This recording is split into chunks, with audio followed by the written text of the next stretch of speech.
America के Chicago शहर में एक बहुत ही बड़ा महल है जो कि आज भी वीरान पड़ा हुआ है। उसे शापित महल कहते हैं। उस महल के 1 किलोमीटर के दायरे में जो भी जाता है उसका बचना मुश्किल हो जाता है।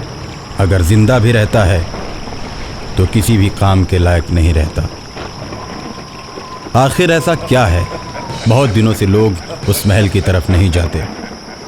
बहुत से लोगों ने महल को खरीद कर उसमें रहने की कोशिश की, लेकिन रहने वाले महीने 2 महीने के अंदर ही मारे गए या फिर डर की वजह से किसी दूसरे को बेचकर भाग गए।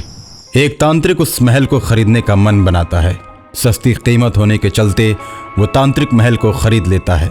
महल में ही वो छोटा सा हनुमान जी का मंदिर बनवाता है और तांत्रिक साधना शुरू कर देता है। वहाँ वो बहुत से तांत्रिकों को बुला लेता है और उस महल को आश्रम का रूप दे देता है। आश्रम में बहुत से नागा आकर रहने लगते हैं। समुद्र के किनारे बसा ये महल एक बार फिर से पर्यटन का स्थल बन जाता है और पर्यटक पर्यटन के लिए आने लगते हैं। ऐसा लगता है कि मानो शापित महल अब बिल्कुल ठीक हो गया हो। तांत्रिक के मन में भी विश्वास हो गया कि अब मेरा कुछ नहीं होगा। महल को खरीद कर मैंने बाजी जीत ली। तांत्रिक ने घोषणा कर दी, जो भी इस तरह के भूतिया महल को बेचना चाहता है वो हमसे संपर्क कर सकता है। और इसी तरह तांत्रिक बहुत सारे भयानक महलों को खरीदता है और उन सबको आश्रम बना देता है। महेश नाम का ये तांत्रिक धीरे धीरे बहुत सारे मठों का निर्माण करता है और अचानक एक दिन 12 बजे रात को शैतान आता है और तांत्रिक को जगाता है। शैतान को देखकर तांत्रिक डर जाता है।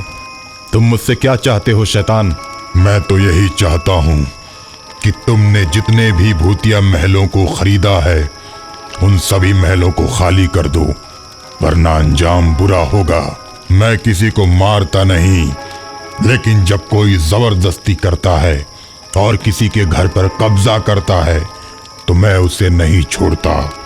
तुमने जबरदस्ती हम भूतों के घरों पर कब्जा किया है, इसलिए अगर तुमने 4 दिन के अंदर सभी भूतों के जगह को नहीं छोड़ा तो मैं तुम सबको मार दूंगा। ऐसा कहकर शैतान गायब हो जाता है। ओ शैतान, सामने आओ। केवल अपनी बात सुनाकर चले गए, मेरी बात भी तो सुनो। शैतान सामने आता है तो तांत्रिक उससे बोलता है, देखो भाई, मैंने बहुत सारे पैसे देकर महलों को खरीदा है। अब मैं तुम्हारे कहने से छोड़ नहीं सकता। 2-4 दिन की बात बोलकर जा रहे हो। मैं भी कह देता हूँ, 2-4 दिन क्या, जन्मों जन्मों तक नहीं छोड़ने वाला। तांत्रिक की बात सुनते ही शैतान क्रोध में आ जाता है।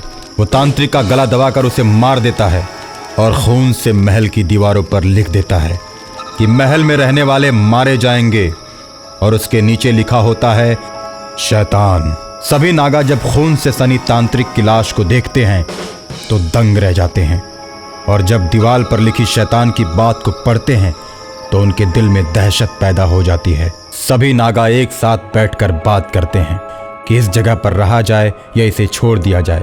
मंगल नाम का एक नागा आगे बढ़ता है और बोलता है, हम लोग सिर्फ एक तांत्रिक की मौत से डरकर भागने वाले नहीं।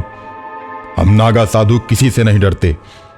सबसे पहले हम लोग तांत्रिक की मौत की सूचना पुलिस को देते हैं। पुलिस का अधिकारी खबर सुनते ही हरकत में आ जाता है और अपनी जीप से चल देता है। महल को देखकर पुलिस दंग रह जाती है। महल में ऐसी नक्काशी होती है कि उसने ऐसी नक्काशी कभी नहीं देखी। वो महल के अंदर जाता है और तांत्रिक की लाश को उठवाकर पोस्टमार्टम के लिए भेज देता है। तुम लोगों में से चाहे जिसने हत्या की हो वो कानून की गिरफ्त से नहीं बच सकता।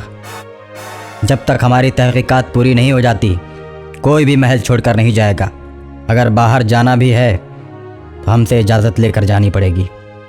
सभी नागा हाँ में जवाब देते हैं। थानेदार थाने पर जाता है तो सिपाही मंगरू राम बोलता है, महल घटनाओं और रहस्यों से भरा हुआ है।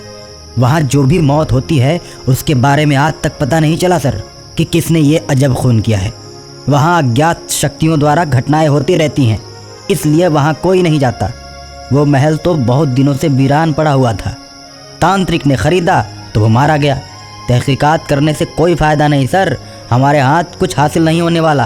अब मैं तो कहता हूँ कि फाइल को बंद कर दीजिए। उस महल के अंदर मौत होने वाली सभी फाइलों को बंद कर दिया गया काफ़ी छानबीन के बाद भी कोई सूचना नहीं मिली। अगर ऐसी बात है तो मैं कातिल का पता लगा कर रहूँगा।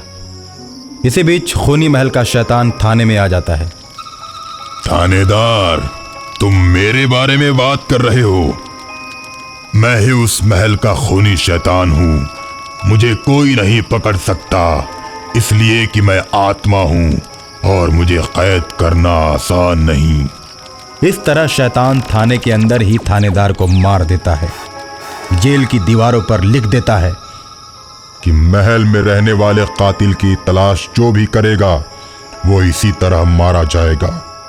इसके बाद शैतान खूनी महल में प्रवेश करता है और बहुत से नागा को मार देता है। बाकी बचे हुए नागा भागकर अपनी जान बचाते हैं और आज भी वो महल वीरान पड़ा है और सैलानियों का आवागमन भी बंद हो चुका है।